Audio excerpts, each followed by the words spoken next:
Welcome student. We will understand next chapter from 10th class in history book.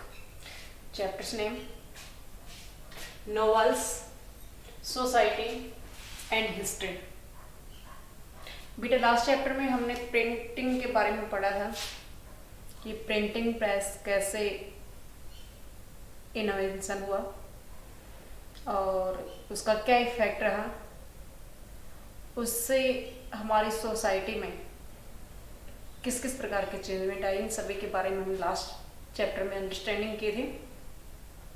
तो अब उसी points को आगे जो प्रिंट कल्चर आ गया था, तो प्रिंट कल्चर आने से नॉवल बने, नॉवल से हमारी सोसाइटी के अंदर क्या इफेक्ट रहा, इसके अंदर हमारी सोसाइटी का हर part, it means child, young और अडल्ट, हमारी सोसाइटी के poor candidate and rich candidate, हर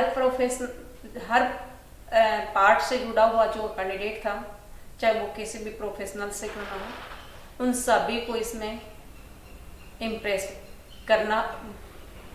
हुआ या हर पॉइंट्स के ऊपर इसका इफेक्ट रहा। इन्हीं सभी पॉइंट्स पे हम यहाँ पे डिस्कस करेंगे। तो अभी फिलहाल हमारे पास फर्स्ट पॉइंट आता है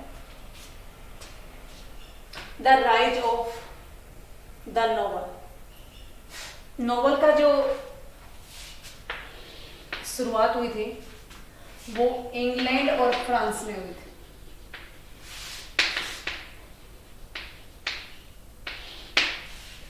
इट्स ओके। यहाँ पे हेनरी फील्डिंग जो एक नॉवेलिस्ट था उसका जिक्र आता है। उसने क्लेम्ड किया था कि उसने अपनी इमेजिनरी वर्ल्ड खुद बनाया है, अपने काल्पनिक समाज बनाया है और उसका वो खुद उस पर कमांड करता है या उसका खुद का इंपीरियल, खुद का साम्राज्य है। इन्हीं सभी पॉइंट्स के ऊपर हमने हेनरी फील्डिंग के उपन्यास के अंदर मिलेगा। वोल्टर स्कॉट ने जो स्कॉटलैंड का है, तो वो स्कॉटिश ब्लड से उसने लिखा था। इट मीन्स स्कॉटलैंड के लोक गाथाओं का वर्णन उसने किया था। उन लोक गीतों में, उनकी फोक टेल्स में उन्होंने स्कॉटलैंड की हिस्ट्री, उनके वार और उनके रूलर सिस्टम के बारे में लिखा है। इट मीन्स उनके जो राजाओं की डेंसिटी थे, वंशावली जो परंपरा थी, उन सभी के बारे में इसमें जिक्र किया जो वॉल्टर स्कॉट था उसने। आगे पॉइंट पे हम डिस्कस करेंगे एपिसोड से बना है बेटा एपिस्टोलरी। एपिसोड जो आप अपनी टीवी में देखते हैं, तो उसमें एपिसोड आते हैं, इनकी सीरीज में आते हैं। Epistolary novels, it means those novel is written in series of letter. एक लेटर की सीरीज में जो नॉवेल्स लिखे हुए हैं तो उसको हम एपिस्टोलरी नॉवेल्स बोलेंगे। ओके। ये पहला जो इसके बारे में एपिसोड में एपिस्टोलरी नॉवेल्स बना था, छपा था, पब्लिश हुआ था, उस नॉवेल्स को बनाने वाला था सैमुअल रिचर्डसन। उसने पामेला नॉवेल बनाया था, पब्लिश किया था। इसके अंदर इंग्लैंड के स्लाव एरियन, एक विलेज का एरिया है, वहां पे उसका नाम, इसका जिक्र इस नॉवल में किया था। तो वहां के लोग अपने विलेज का नाम जान करके काफी इंप्रेस हुए और उस नॉवल के अंदर पढ़ने में उनकी दिलचस्पी आई या रुचि आई, काफी वो उससे चार्म लिया। पामेला जो नॉवेल्स है उसके अंदर जो उसमें कैरेक्टर है, वो हीरोइन अपने लेटर के माध्यम से अपने व्यूज, अपने आइडियाज दूसरा जो कैरेक्टर है, बॉय कैरेक्टर, उसके पास ट्रांसफर करती है। इट मीन्स लेटर के माध्यम से जो सीरीज आगे चलती रहती है, उसकी आइडियाज एक लेटर के माध्यम से जाते रहते हैं, उसको एपिस्टोलरी नॉवल बोला जाता है। जो पामेला था वो इसी प्रकार का नॉवल था, उसको पब्लिश करने वाला था Samuel Richardson. Okay, next point पे हमारे पास आता है द पब्लिशिंग मार्केट। और मार्केट में उसको पब्लिश करना उनके लिए इजी हो गया था, क्योंकि पब्लिक अवेयर हो चुके थे और जो रीडिंग करने वाले थे वो इंक्रीज हो रहे थे। उसके साथ साथ उन्होंने उस नॉवेल्स के अंदर वॉल्यूम निकालना शुरू कर दिया था। वो नॉवेल्स थी, वो वॉल्यूम से आती थी। यहां पे हेनरी फील्डिंग का जो ऊपर नाम आया था वही हेनरी फील्डिंग है। हेनरी फील्डिंग का वो जो नॉवेल्स था, नॉवेल्स का नाम है टॉम जोन्स, जो 1749 में पब्लिश हुआ था। उसने टॉम जोन्स नॉवल को 6 वॉल्यूम में पब्लिश किया था और उसकी एक वॉल्यूम की जो कॉस्ट थी, ईच वॉल्यूम की कॉस्ट थी वो 3 शिलिंग्स थी। और 3 शिलिंग्स थे वो एक वर्कर्स की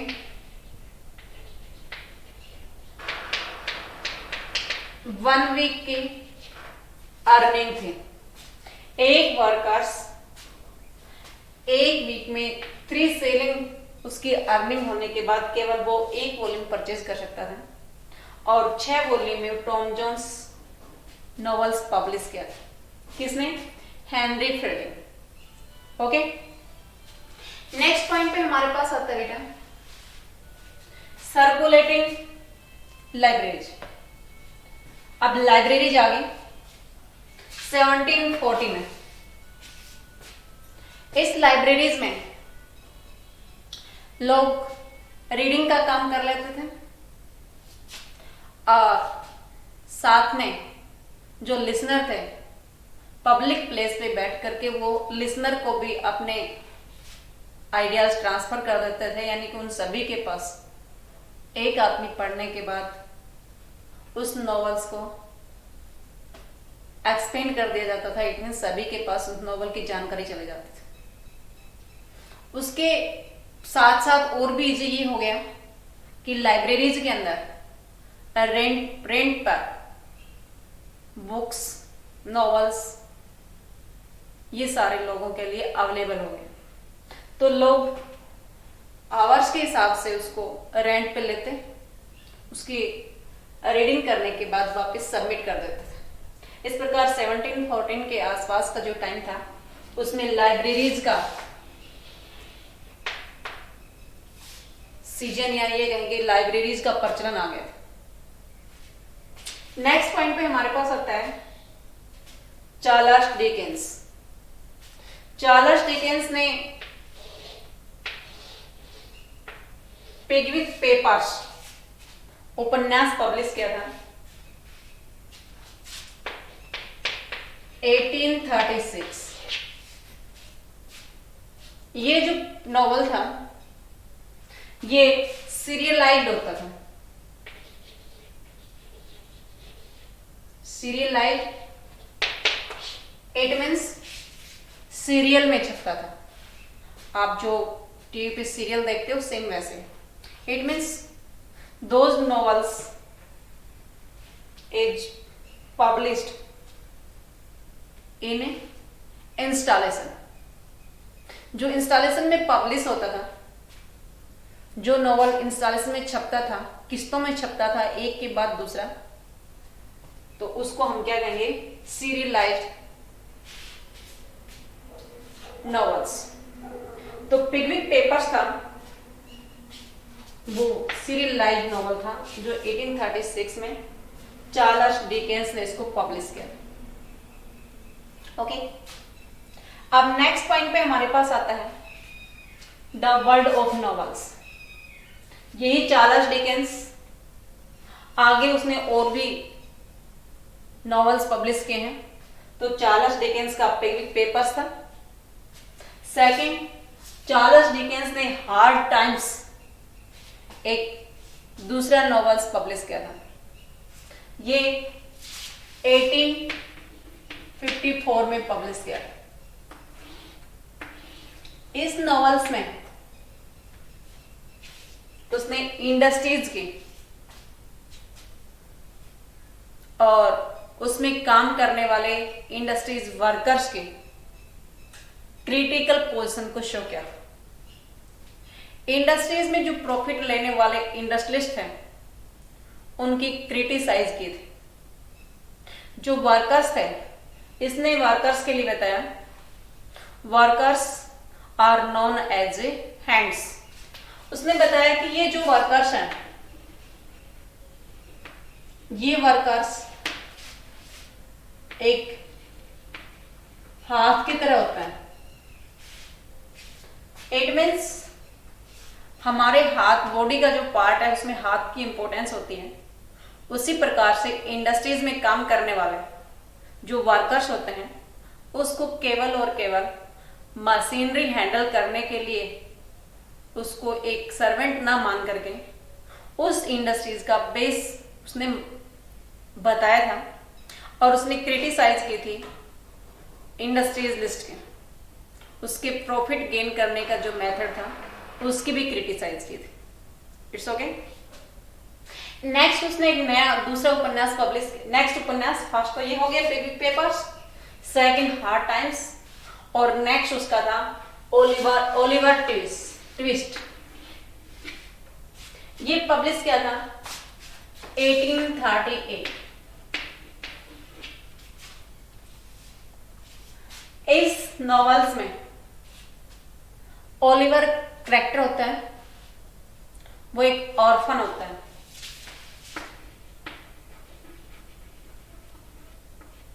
इट मीन्स एक अनाथ बच्चा होता है। वो क्रिमिनल ग्रुप में जो बेगर्स थे उनके साथ उसका बचपन बीत जाता है और कुछ समय के बाद में उसके एक वेल्दी पर्सन अडॉप्ट कर लेता है। एक रिच पर्सन उसको अडॉप्ट कर लेता है, इट मीन्स गोद ले लेता है। और उस ओलिवर का नेक्स्ट जो लाइफ है वो काफी हैप्पीनेस होती है, पॉजिटिव होती है। अब यहाँ पे हम नॉवेल्स देखते हैं, दूसरा सीरियल्स देखते हैं, मूवी देखते हैं, तो हर पॉइंट्स में हमारे पास उसका जो एंड होता है वो पॉजिटिव होता है। बट यहाँ पे ओलिवर ट्विस्ट का जो एंड है, उस नॉवल का एंड है, वो पॉजिटिव रहता है क्योंकि ओलिवर जो उसका कैरेक्टर बनाया हुआ होता है उसका एंड उसमें ओलिवर्स के लिए पॉजिटिव रहता है।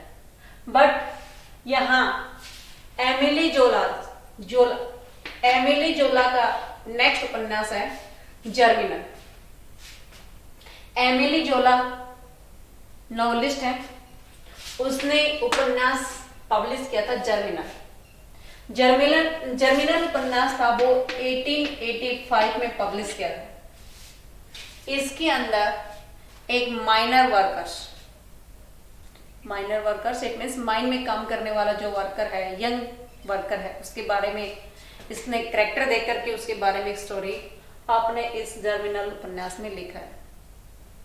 वो अपने जो यूनियन के वर्कर हैं उनकी सपोर्ट करने के लिए स्ट्राइक करता है, लेकिन वो अपने मोटो इट मीन्स उनके टारगेट होता है वहां तक वो अचीव नहीं कर पाता। उसके वर्कर्स के सामने जब अर्निंग की ऑब्स्टेकल आती है तो उसके वर्कर्स उस जो स्ट्राइक करने वाला होता है उसी के अगेंस्ट खड़े हो जाते हैं। इस प्रकार से जो एक मोटो लेकर के एक स्ट्राइक करके और लोगों को अधिकार दिलाने के लिए प्रयास करने वाला आदमी होता है, उसी का ही नेगेटिव एंड होता है, इट मीन्स उसके स्पॉट में कोई आदमी नहीं होता है। It's okay. तो यहाँ पे ये बताया गया है कि हर सीरियल का या नॉवेल्स का एंड पॉजिटिव ना होकर के नेगेटिव भी हो सकता है। अब नेक्स्ट पॉइंट पे हमारे पास आता है बेटा कम्युनिटी एंड सोसाइटी। इस कम्युनिटी एंड सोसाइटी के अंदर थॉमस हार्डी जो एक नॉवेलिस्ट होता है, उसने नॉवल लिखा है मेयर ऑफ ए कस्टमब्रिज। इस उपन्यास में उसने इंग्लैंड के रूरल एरिया के अंदर जो रूरल एरिया की फीचर्स होती हैं, जो लोगों के अंदर उस कम्युनिटी के प्रति जो इमोशनल होते हैं वो गायब होते हुए दिखाई दे रहा है। क्योंकि इंडस्ट्री जाने से जो कम्युनिटी के ऊपर इफेक्ट होता है, कम्युनिटी बिखर जाती है, कम्युनिटी टूट जाती है, उसके रिलेशन आपस में इतने ज्यादा स्ट्रांग नहीं होते हैं, लूज होते दिखाई दे रहे हैं। उसका वर्णन इन्होंने थॉमस हार्डी ने अपने उपन्यास में लिखा है। उसका जो उपन्यास था, नॉवेल्स था, उसका नाम था मेयर ऑफ ए कस्टमब्रिज। इसमें इंग्लैंड के देहाती कम्युनिटी के बारे में, रूरल कम्युनिटी के बारे में शो करते उसने बताया है कि इस नॉवेल्स में दो कैरेक्टर होते हैं, माइकल हेजार्ड और दूसरा है डोनाल्ड फारफ्रे। माइकल हेजार्ड कस्टमब्रिज जो एरिया है उसका मेयर बन जाता है, बट इसका जो एक ये मर्चेंट होता है, इसकी जो वर्कर्स होते हैं उनके साथ इसका रिलेशन का अच्छा रिजल्ट नहीं होता है, एक बेटर रिजल्ट नहीं होता है। यहाँ पे हमारी सोसाइटी में जो वर्कर्स या मर्चेंट्स, इंडस्ट्रियलिस्ट या वर्कर्स, इनके बीच में जो रिलेशनशिप होता है, जो इमोशनल होता है, उसका क्या वैल्यूज होती है, उसी के बारे में वर्णन किया है। माइकल हेजार्ड्स अपने वर्कर्स के साथ वो इमोशनल अटैचमेंट नहीं रख पाता है, जिसके कारण वो अपनी लाइफ में सक्सेस नहीं होता है, ये फेल हो जाता है। दूसरा इसका कंपटीटर होता है, उसका नाम डोनाल्ड फारफ्रे है। ये अपने वर्कर्स के साथ इमोशनल अटैचमेंट रखता है, उसके वर्कर्स हर पॉइंट्स पे उसको सपोर्ट करते हुए दिखाई देते हैं। तो यहाँ पे एक सक्सेस और फेलियर मर्चेंट का या एक सक्सेस और फेलियर अचीवर्स का इसने यहाँ एक्सप्लेन किया है कि एक आदमी कैसे सक्सेस होता है, कैसे फेलियर हो जाता है। इमोशनल अटैचमेंट उस सक्सेस होने के लिए, उस आदमी के सक्सेस के लिए सबसे मेन पॉइंट होता है। तो किसी भी काम को करने के लिए हमारी सोसाइटी में लोगों के साथ इमोशनल अटैचमेंट रखना जरूरी होता है। ये बात थॉमस हार्डी ने मेयर ऑफ कस्टमब्रिज नोवेल के माध्यम से लोगों के सामने पब्लिश किया। इट मीन्स इस क्वालिटी को उसने लोगों के सामने पेश किया है, जिसके माध्यम से एक आदमी शिखर पे जा सकता है, टॉप पे जा सकता है। अब नेक्स्ट पॉइंट पे हमारे पास आता है the new women. New women कैसे आए इसके अंदर, यानी कि वुमेन्स के लिए इस नॉवेल्स का क्या इंप्रेशन था। तो हमने लास्ट वीडियो में पढ़ा था प्रिंट कल्चर आ गया, उसमें शार्लट ब्रांड के बारे में और उसके साथ साथ रस सुंदरी देवी के बारे में, इन सभी नॉवेलिस्ट के बारे में हमने स्टडी की थी। तो यहाँ पे हमारे पास नेक्स्ट जो वुमेन है उनके बारे में अभी हम एक्सप्लेन कर रहे हैं। जेन ऑस्टिन, इस वुमेन ने नॉवल पब्लिश किया था pride and prejudice. Pride and prejudice novels के अंदर उसने हमारी सोसाइटी में यंग गर्ल्स और बॉयज के रिलेशनशिप के बारे में बताया। हमारी सोसाइटी में जो बॉय होता है, यानी कि उनकी शादी करने की जो एज होती है, तो बॉय की थोड़ी ये होती है, ओपिनियन ये होती है कि उसको सुंदर स्मार्ट लड़की की रिक्वायरमेंट होती है। एक जो यंग गर्ल्स होती है उसके लिए सुंदर स्मार्ट बॉय की रिक्वायरमेंट की बजाय उसको ऐसे लड़के की रिक्वायरमेंट होती है जो उसकी परवरिश अच्छे से कर सकता है। It means qualityful. Qualityful it means से वो हार्ड लेबर करने वाला एक अचीवर्स हो और साथ में एक वेल्दी पर्सन हो, धनवान आदमी हो। ऐसे ही जो लड़का है वो एक सिविलाइज गर्ल से शादी करना पसंद करता है। तो यहाँ पे जेन ऑस्टिन ने अपने views pride and prejudice novels में पेश किए हैं, जिसमें हमारी सोसाइटी के यंग गर्ल्स और बॉयज का वर्णन किया है। नेक्स्ट पॉइंट पे हमारे पास आता है बेटा शार्लोट ब्रांट। ये वोमेन ने जेन आयर 1847 में एक नॉवल पब्लिश किया था। जेन आयर जो उपन्यास पब्लिश किया था उसके अंदर उसने कैरेक्टर का नाम भी जेन रखा है। इस नॉवेल्स में उसने हमारी सोसाइटी के अंदर वोमेन्स की हरासमेंट का या हमारी सोसाइटी के अंदर वोमेन्स के ऊपर किस प्रकार से उसको इग्नोरेंट किया जाता है, कैसे उसको उसके साथ मिसबिहेव होता है, और उसका अपोज करते हुए उसने जैन कैरेक्टर को यहाँ पे दिखाया है। तो सोसाइटी के ट्रेडिशनल सिस्टम को तोड़ते हुए उसने पेश किया है। यहाँ पे जेन एक गर्ल्स होती है, वो केवल और केवल 10 इयर्स में अपनी फैमिली की सिस्टम को या उसके प्रेशर को अपोज करती है। वो अपने आंट को जो उस पे हर प्रकार की अपनी बातों को उसके ऊपर थोप रही है, प्रेशर कर रही है, वो उसका अपोज करते उसने दिखाया है जेन आयर में। तो यहाँ जेन आयर उपन्यास है, उसके माध्यम से हमारी सोसाइटी में कम उम्र की जो गर्ल्स हैं उन्होंने ही अपने ट्रेडिशनल सिस्टम को तोड़ करके अपने ढंग से लाइफ स्टाइल को मेंटेन करने के लिए उसको inspiration the. It's okay. George Eliot ये भी एक नॉवेलिस्ट है। इस महिला ने भी, इस वोमेन ने भी हमारी सोसाइटी में महिलाओं को एक सिविलाइज सोसाइटी बनाने के लिए इंस्पायरेशन दी है। उन्होंने अपने राइट्स को पाने के लिए इंस्पायरेशन दी है। ऐसे करके हमारी सोसाइटी में महिलाओं के लिए भी इस नॉवल से काफ़ी, या इस नॉवेल्स का, इस प्रिंटिंग प्रेस का महिलाओं पे भी काफ़ी इम्प्रेशन हुआ। उन्हीं से इंस्पायरेशन लेकर के इन वोमेन्स ने अपने उपन्यास लिखे और सोसाइटी में वोमेन्स के राइट्स के लिए उन्होंने डिमांड शुरू कर दी। It's okay.